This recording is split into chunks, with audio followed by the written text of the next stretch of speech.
I'm starting to hate my adopted daughter, Sophie. This child, not even 6 years old, often makes my skin crawl. Sophie is only 3 months younger than my daughter, Lily. She's supposed to be the child of a distant relative of my husband, David. David said she had no family left and would have to go to an orphanage if we didn't take her in. To be fair, Sophie is quite adorable. With a delicate face and large eyes, she's a natural beauty. When we first adopted her, I was charmed by her pretty, clever little face. At first, I really liked Sophie and treated her very well. I bought her new clothes and toys without a second thought. No matter what expensive extracurricular class she wanted, I never hesitated. $500 piano lessons. I'd pay without blinking. The first time I felt disappointed in Sophie was because of the piano. Lily was also taking piano lessons and could sit still for an hour every day. Sophie, however, couldn't last 10 minutes. She always needed water or to use the bathroom. When she finally settled down, she'd complain of being tired after just a few minutes. Her fingers were tired, her back was tired, her whole body was tired. After a month, the teacher suggested we stop, saying Sophie clearly had no interest. She suggested I look for another instrument she might like. Fine, since piano wasn't working, let's try something else. I talked to Sophie about trying the violin or the flute.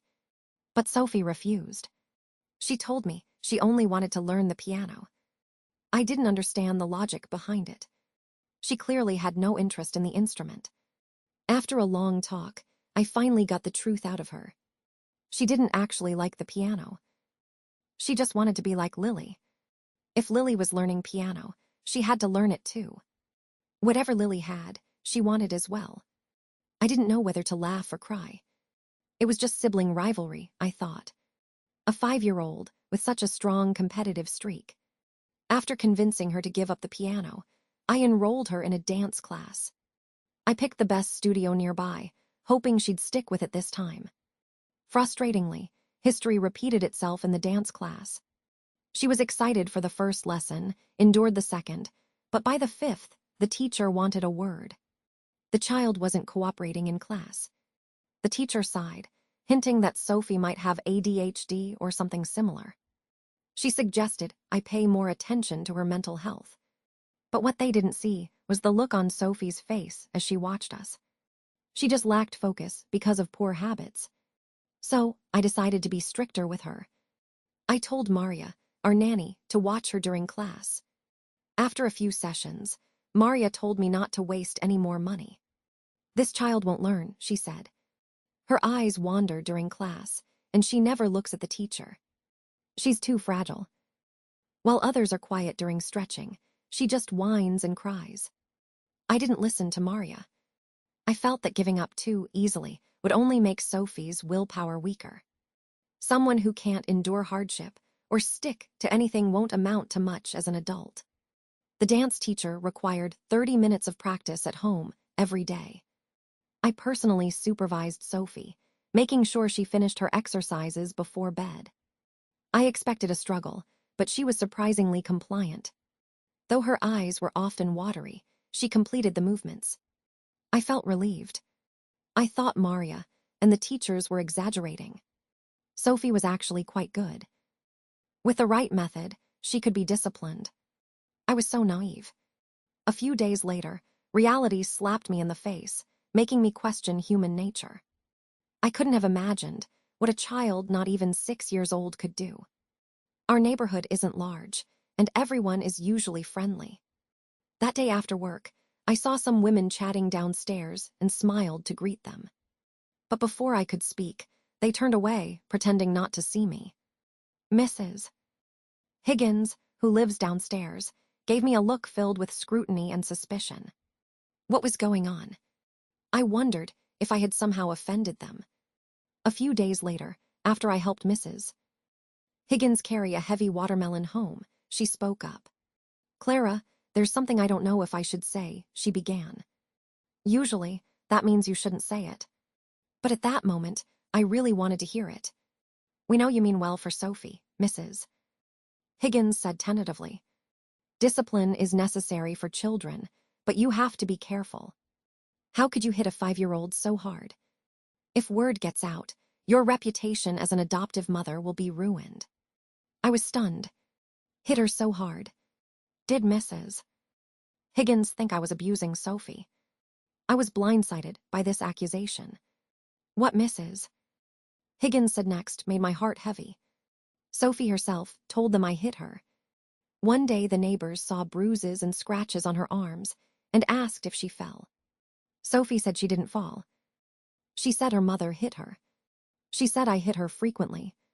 I was speechless. I turned bright red with anger, and my explanation came out sounding like a lie. Mrs. Higgins patted my shoulder. Sophie is a poor thing, an orphan. Taking her in was a good deed. Don't let it turn into something ugly. My chest hurt from anger. How could a child be like this? So sweet to my face, but spreading lies behind my back. She was literally slandering me. A child not even 6 years old. Who would have thought? As soon as I got home, I called Sophie into the study and asked her about it. She burst into tears, saying she never said such things. She claimed Mrs. Higgins was lying. I was exhausted. Looking at the little girl crying so hard she could barely breathe, what could I say? Drag her to confront Mrs. Higgins. I scolded Sophie and made her stay in her room for 15 minutes. When I tried to close the door, she rushed at me, grabbing my arm and screaming. Why do you get to tell me what to do? You're not my real mother. I want my daddy. When daddy comes back, I'll tell him to hit you. I was nearly knocked over by the shock. David didn't do a thing for her, while I provided everything. She didn't see me as her mother, yet she was devoted to David. What was wrong with this child? Seeing Sophie fight with me, Lily was furious and immediately stood up for me. Don't bully Mommy. You're a bad sister, Lily cried, hitting Sophie's arm. David happened to come home right then and saw Lily hitting Sophie. Lily, what are you doing? Why are you hitting your sister? He roared. I quickly separated them and told David what had happened. I expected him to scold Sophie, but he just brushed it off. It's no big deal. She's just a child. You're too strict with her, so she's afraid of you. That's why she said those things to the neighbors. I was speechless. This was clearly Sophie's lie, but somehow it was my fault. Lily and I watched as David comforted Sophie and carried her into her room. Mommy, Daddy likes Sophie more. He doesn't like me anymore, Lily sobbed. I couldn't understand David's strange favoritism. He was hardly ever home. How could he love Sophie more than his own daughter? Despite my confusion, I tried hard to correct Sophie's bad habits. She was still young. There was still time, I thought. But I soon realized her flaws were deeper than I imagined. She was incredibly vengeful. She remembered Lily hitting her arm. Previously, she'd only occasionally interrupt Lily's piano practice. Now, whenever Lily played, Sophie would cause trouble. If Maria or I looked away for a second, she'd run over to bother Lily. Once, she even spilled a full glass of juice onto the piano. Sophie apologized with a pitiful look, saying it was an accident. But Maria swore she saw Sophie pour it on purpose. That girl will never be one of us, Maria said. Except for David, she doesn't like anyone. Indeed, I saw it too. In our house, she only had some affection and respect for David. Everyone else meant nothing to her. I regretted everything. When she first arrived, she was so sweet and got along with Lily. With her pretty face and charming words, everyone loved her. I truly saw her as my own daughter. Who could have known a 5-year-old could have so many faces? She was a cruel bully to Lily and Maria when I wasn't looking. The moment I entered the room, she'd transform into a trembling victim, her eyes filling with instant, fake tears. And to David, she was a perfect little angel, masterfully stroking his ego with sweet words. David was thrilled with her, always saying how clever she was and how she'd go far. He tried to explain, tried to say it was all a misunderstanding. Lily is our own. She feels secure. Sophie is sensitive. We need to show her more love. Sophie was indeed close to David. And I began to notice something unsettling. She was starting to look more like him. One day, Sophie and Lily were playing with blocks in the living room. Sophie was focused, and a lock of hair fell over her face. She frowned and tossed her head to move the hair behind her ear with a sharp, arrogant flick. In that moment, I froze. That expression, that cold disdain, was identical to David's. When David was annoyed, he made that exact same movement. Was it just imitation? But such a specific, unconscious gesture. The child was strange, almost eerie, like a miniature version of his darkest traits. As I watched, I saw more similarities. Their tastes in food, the shape of their fingers, the way their noses wrinkled when they laughed. People say a child might look like their uncle, but Sophie was supposed to be a distant relative. So distant, I'd never even heard of her before. My suspicions grew until that night when I saw David's phone. It was late, and David was asleep. I went to the bathroom and heard a vibration. David's phone was on the shelf. A new message was visible on the screen. Are you just being paranoid? You've kept the secret perfectly. How could Clara guess? The message was from David's childhood friend, Mark. Sophie's secret. Those words hit me like a physical blow. I grabbed the phone, my heart pounding.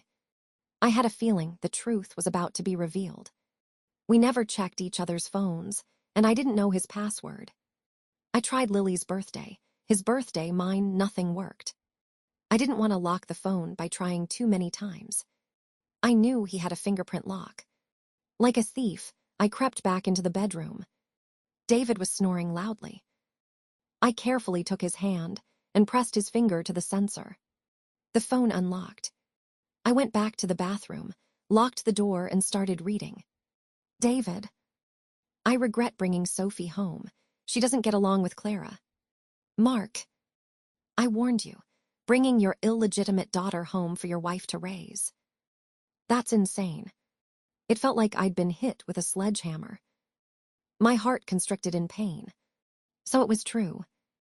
My suspicions weren't just paranoia. Sophie wasn't a relative's child. The same expressions, the same tastes, the same fingers. No wonder she only loved David. He was her father. I closed my eyes, trying to catch my breath, but anger was burning through me. David had cheated on me and brought the child into my home for me to raise. That monster. How could he do this to me? Tears streamed down my face as I read on. David. What was I supposed to do? Fiona is getting married and won't take the child. Her husband doesn't know she has a kid. Mark. Send her to relatives. Pay for her until she's 18. David. Honestly, I can't let her go. She's so smart. I told her not to say anything to Clara about who I am, and she's kept her mouth shut. A 5-year-old keeping a secret better than an adult. She'll be successful one day. Mark. So it's a long-term investment. David. Partly. Also, I'm afraid Fiona will cause trouble if I send the kid away. Clara is easier to fool. Mark. Clara isn't stupid. This will end badly. David. We'll see. She cares about me. If she finds out, I'll just apologize and use Lily to make her stay. I felt numb, my head spinning. Fiona. Sophie, illegitimate child. These words were like nails being driven into my heart. Why? Why did he do this to me? I stayed up all night when Sophie had a fever. I was raising his mistress's child. 8 years together, 6 years of marriage. How could he be so cruel? I gripped the phone so hard my knuckles turned white. If it weren't illegal, I would have killed him right then and there. I put the phone back and stood by the bed, staring at him. He was sleeping so peacefully, with a slight smile on his lips. Was he mocking me? Mocking me for being fooled for 6 months, for raising that child like my own. I was the biggest fool on earth. I grabbed a pillow, wanting to smother him. I decided not to confront him yet. He was right about one thing. I needed to talk to a lawyer first.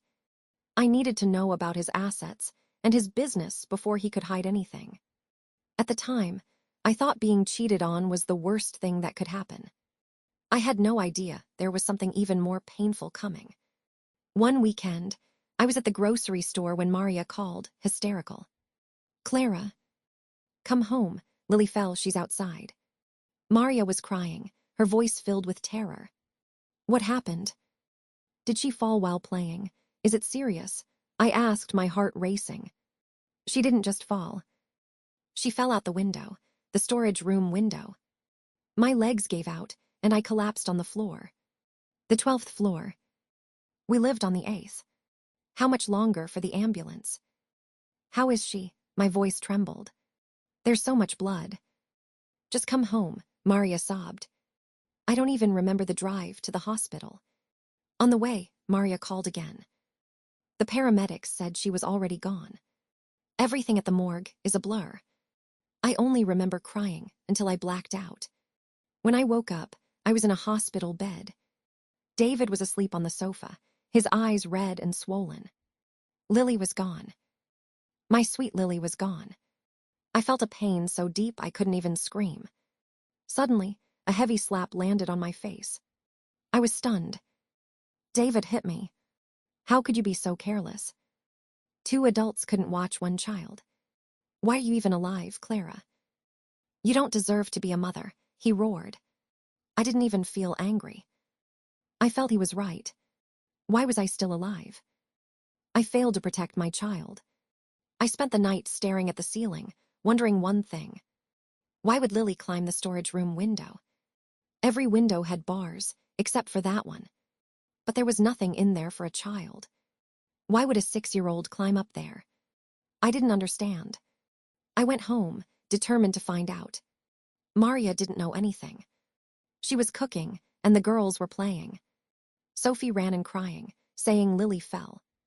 I asked Sophie why they were in there, but she just shook her head and cried. "Don't bother her, she's only 5. David snapped, pulling Sophie away. I watched them with cold eyes. My daughter was in the morgue, and they were a united front against me. I checked the security cameras. Maria was indeed in the kitchen, but there were no cameras in the storage room. I went into the room and looked at the window. It was high up, about 4 feet from the floor. There was no reason for Lily to be there. Then I saw it, a bright red rose peeking from the corner of the window. It had grown from a neighbor's balcony. Was Lily trying to pick that flower? No, Lily never took things that didn't belong to her. Then I remembered something. Once I found a crystal swan in the house. Lily said they got it from a relative's house. She said Sophie wanted it and told her to go get it. My daughter had been used. I rushed into the children's room and grabbed Sophie. "Was it you? Did you tell Lily to pick that flower?" Sophie screamed and cried for David. David pushed me away, and I fell. I looked at him with pure hatred. It was him. He brought this child into my home and destroyed my life. It was his daughter who killed my Lily. I told him to get Sophie out of the house, or I couldn't promise what I'd do. He took her to his parents' house, but my pain wouldn't heal. I couldn't sleep. I had to do something. I asked David to take me boating on the lake. He was happy, thinking I was moving on. David couldn't swim, but I was a strong swimmer. I planned to push him in, and then jump in with Sophie. Only I would survive. I didn't care about the consequences anymore. I wanted them both dead. Near an island, David was picking water chestnuts for Sophie. Sophie wanted to try, but David told her it was too dangerous. Suddenly, the boat rocked. Sophie had fallen into the water. David was screaming for me to help. Sophie was struggling, her small face filled with terror. In that moment, she didn't look like a monster. She looked like Lily. Before I could think, I was in the water. I saved her. I saved his mistress's child. When we were back on the boat, I felt a deep sense of self-loathing. Why did I save her?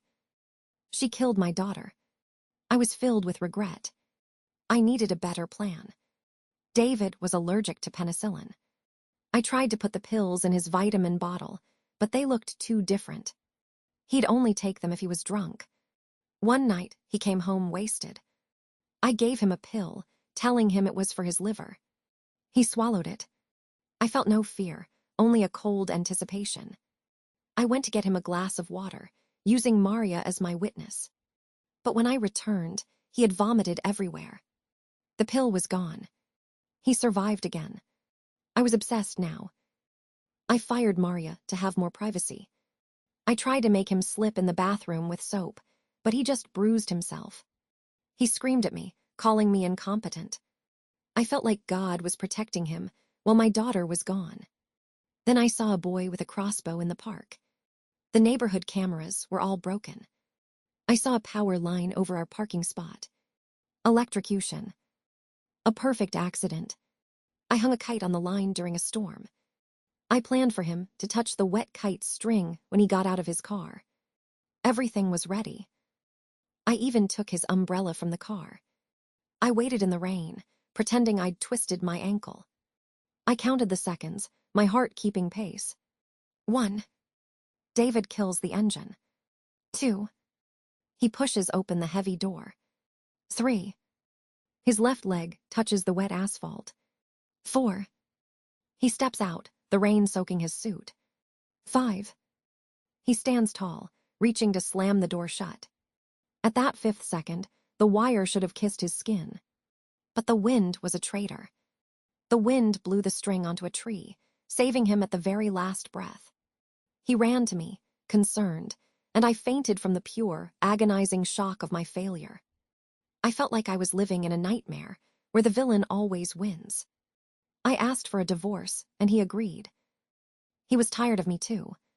One day, Maria asked if she could bring her grandson, a toddler, over for the night. I said yes. The boy had a cold and had just received a penicillin shot. He wasn't wearing a diaper, and he accidentally peed on David. David went to the bathroom to wash up. A few minutes later, I heard a strange, muffled sound, like a dying animal. David had died from an allergic reaction to the trace amounts of penicillin in the urine. It was quick, quiet, and karmic. My daughter's death was finally avenged by a biological glitch. His parents immediately did a DNA test on Sophie, eager to scavenge his estate. I didn't care about the money. I was finally free from his shadow. But then they started spreading poison, claiming I was the one who cheated. They told everyone Lily wasn't even his, and that I left her alone to meet a lover. My parents called me, their voices dripping with shame and disgust. My mother screamed that I was a disgrace to the family, and that she never wanted to see my face again. My father told me I dragged their ancestors through the mud, and that I was dead to them. They chose the lies of strangers over their own daughter. I decided to end it once and for all. At David's funeral, I wore a bright, defiant red dress. Everyone was shocked, whispering as if they'd seen a ghost. I walked up to his portrait, pulled out a pair of scissors, and shredded our marriage certificate. I told the room full of mourners the truth, about the mistress, the secret child, and the decade of lies. I kicked over the funeral wreaths and tore down the black banners. Sophie wailed in the chaos, admitting she just wanted the flower and that Lily fell for her. The truth was out, and the air finally felt clean. I looked at David's parents, trapped in a house with a child they never truly loved, their reputation in ashes. I walked out of that funeral home and took the first breath of my new life. It was over. I will live every sunrise for Lily, walking the paths her small feet never got to touch. She is no longer a memory of pain, but a heartbeat of strength within me. My daughter is free, and so am I.